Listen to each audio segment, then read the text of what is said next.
Head check, head check, head check, as Adrian Nickelodeon always says, man. I can't tell you guys how many times a head check has saved my ass, dude. Both in cars and on bikes.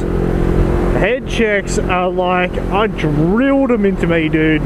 Drilled them into me. You're honestly better off just taking that split second to do a head check, because that split second to do a head check, bro, could be the difference between life and death. Like, I was listening to Adrian Nickelodeon's video. I can't remember the title of it. I think it's a lady or a motorcyclist gets run over by a truck or something like that.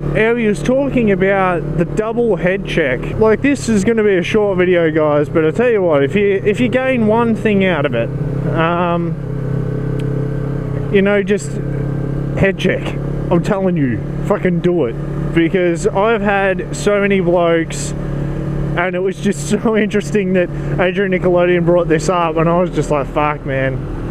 I do the exact same shit. Like, I do sometimes 2-3 head checks, and he actually explained it the best. I've never actually explained it that way, but he explained it like, the reason why he does it is his first look is to take a picture, like just a mental image of what's there.